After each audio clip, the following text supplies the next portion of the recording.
এই মুহূর্তের সবথেকে বড় খবর, কাক ভোর থেকে তল্লাশি কলকাতা হাইকোর্টের আইনজীবী কৌস্তব বাগচির বাড়িতে। শনিবার ভোর থেকে তল্লাশি শুরু হয়। তার বাড়ির ভেতরেই রয়েছে 12 জন পুলিশের একটি দল। দফায় দফায় কৌস্তব বাগচিকে জিজ্ঞাসাবাদ করা হয়েছে বলে সূত্রের খবর। কৌস্তব বাগচি জানিয়েছেন, রাত 3টে নাগাদ হঠাৎ তার বাড়িতে কলিং বেল বাজে। দরজা খুলে তিনি দেখেন হাজির হয়েছে একদল পুলিশ। আইনজীবীকে গ্রেপ্তার করার কথা বলা হয় এবং অবশেষে গ্রেপ্তারও করা হয়। এবং পরবর্তী ক্ষেত্রে কৌস্তব বাগচিকে দফায় দফায় জিজ্ঞাসাবাদ করা হয় বা এই ঘটনার পরিপ্রেক্ষিতে রাজনৈতিক চাপানোতর এই মুহূর্তে সূত্রের খবর। কৌস্তবের বাবা কুশল বাগচি বলেন যে আমার ছেলে কোনো সন্ত্রাসবাদী নয় যে তার বাড়িতে রাত 3টের সময় পুলিশ পাঠাতে হবে। সম্পূর্ণভাবে প্রতিহিংসার রাজনীতি হয়েছে বলে দাবি করেছেন তিনি। কুশলবাবু জানান, সাগরদিঘি উপনির্বাচনের পর প্রদেশ কংগ্রেস সভাপতি অধীর চৌধুরীকে ব্যক্তিগত স্তরে আক্রমণ করেছেন মুখ্যমন্ত্রী মমতা বন্দ্যোপাধ্যায়। আর মমতা বন্দ্যোপাধ্যায়ের সেই মন্তব্যেরই প্রতিবাদ করেছিলেন কৌস্তব। আর তারপরেই এভাবে পুলিশ পাঠানো হয়েছে বলে দাবি করেন তিনি।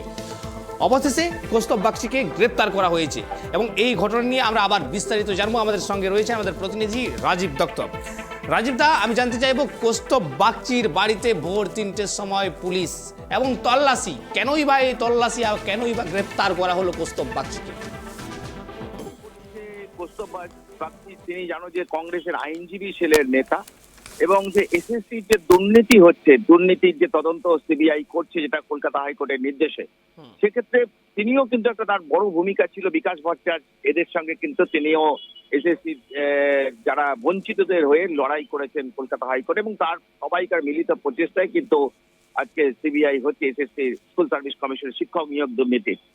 এবং চিরকালই তিনি দীর্ঘদিন ধরে তিনি রাজ্য সরকারের বিভিন্ন ভুল যে নীতি তার নিয়ে সরব এবং জানো যে সাগরদিঘি নির্বাচনে ফল বেরোনোর পর মুখ্যমন্ত্রী মমতা বন্দ্যোপাধ্যায় নবান্নে কিছু অধীর চৌধুরীর বিরুদ্ধে কিছু ব্যক্তিগত মন্তব্য করার পর তার প্রতিবাদ করেন এবং তিনিও তীব্র প্রতিবাদ করেন এবং সোশ্যাল মাধ্যমে সেই প্রতিবাদ তিনি পোস্ট করেন, ফেসবুক লাইভ করেন।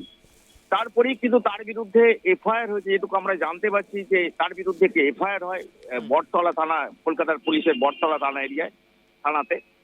এবং তার অভিযোগ করা হয়েছে যে মুখ্যমন্ত্রীর মানহানি করেছেন, যেটা আমরা এখনো পর্যন্ত পুলিশ সূত্রে বিভিন্ন সূত্রে যদিও অফিসিয়ালি কিছু বলা হচ্ছে না, যে মুখ্যমন্ত্রীর মানহানি করেছেন।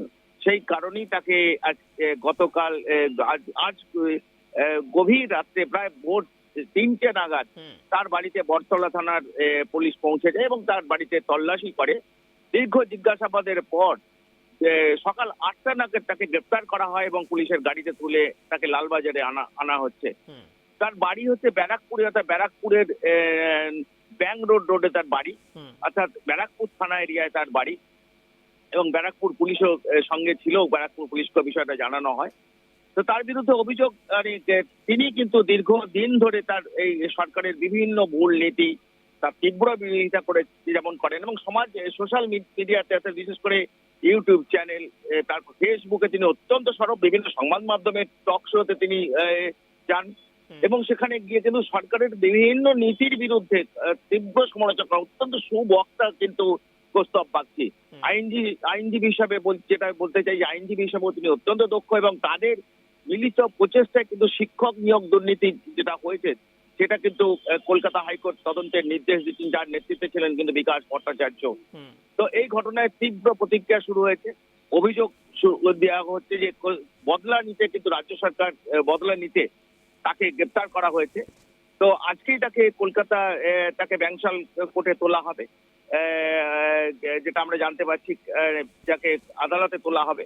তাকে পুলিশ নিজেদের হেফাজতে নেওয়ার চেষ্টা করবে এবং জিজ্ঞাসাবাদ করবে। কিছু অভিযোগ আছে এবং তার বিরুদ্ধে যে অভিযোগগুলো আছে সেগুলোকে পুলিশ জিজ্ঞাসাবাদ করবে।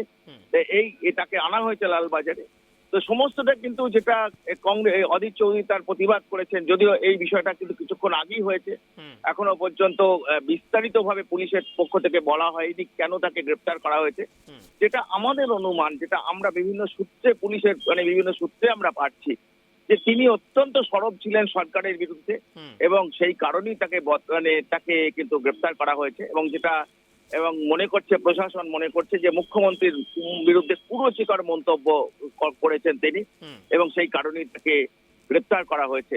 তো গ্রেপ্তারের আগে তার বাড়িতে কিন্তু তল্লাশি করা হয়, বেশ কিছু ডকুমেন্টসও সিজ করা হয়েছে এবং তিনি রাজনীতির সঙ্গে যুক্ত শুধু নয়, তিনি কলকাতা হাইকোর্টের একজন নামী কিন্তু অ্যাডভোকেট, আইনজীবী। এরকম একজন আইনজীবীকে তাকে কোনো ওয়ারেন্ট ছাড়াই কিন্তু তাকে গ্রেপ্তার করা হয়েছে এবং এই নিয়ে তীব্র একটা প্রতিক্রিয়া তৈরি হয়েছে।